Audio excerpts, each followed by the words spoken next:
Now that we've concluded the learning process section, we're moving on to teaching techniques.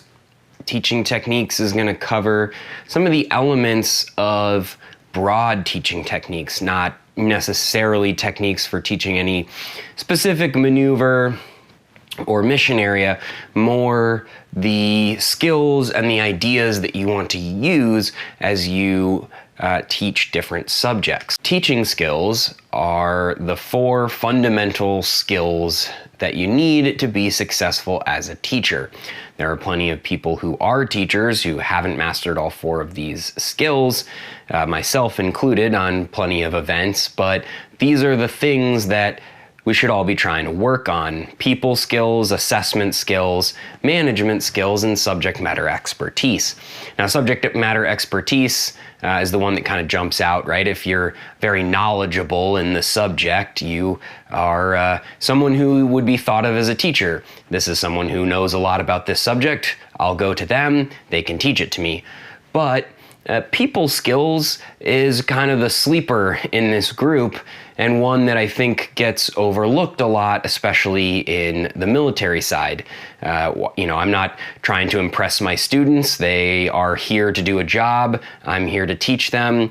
It's much more of a employer-employee type relationship than on the civilian side, where the student is a customer and the instructor is trying to keep them as a customer. On the military side, we really have the benefit of your student is kind of more in the role of an employee. Their job is to show up and get taught. So it's easy for those people skills to go kind of out the window. But students learn best and you teach most effectively when you have a rapport with the students. If you don't try to utilize any type of people skills, if you don't try to kind of form even a basic connection with your student, you are not going to be as effective as an instructor. Assessment skills are important because you have to be able to realistically, correctly, objectively assess the progress of your students throughout the syllabus in order to apply appropriate teaching interventions and find ways in which to improve those areas in which they may not be on track for meeting standards. And lastly, management skills. This really comes to play in the areas of managing the syllabus, your event, and as you get into bigger events, sections, divisions, if you are the lead instructor for an overall event, there's a lot going on. There are a lot of pieces that play into a training event being successful, and managing all of those: time management, resource management, crew management, all of that play a critical role in your success as an instructor on any given event. Part of that then is preparation. You have to be prepared for each training event as they come up, and one of the ways that we do that is to use guides, to use syllabi, and we have one prepared for us as instructors in the community, which is great. We have the Seahawk Weapons and Tactics program, your SWTP. It comes with a handy pilot curriculum guide that goes through every event in the syllabus, outlines the event requirements, what should be on the event, what the required equipment is, composition, day, night, single, dual, even down to whether the student should be sitting left seat or right seat. All of that is taken into account in the syllabus, and the syllabus provides you with training objectives and standards for each event.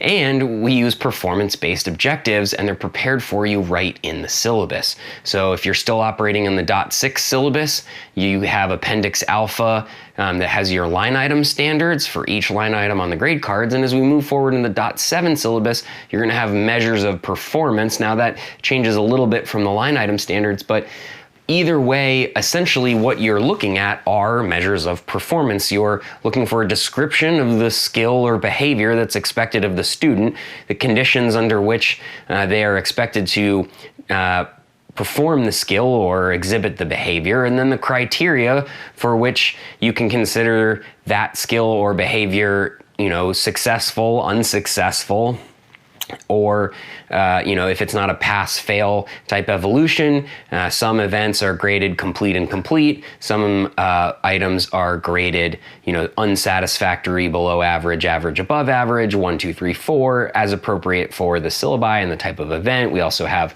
unqualified, conditionally qualified, and qualified in some of our syllabi.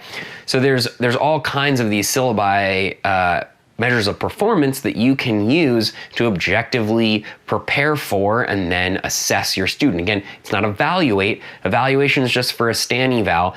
It's assessment, and in this case, what you're looking for is whether your student is on track to pass that stand eval, to acquire the knowledge and the skill set necessary to be successful in the curriculum.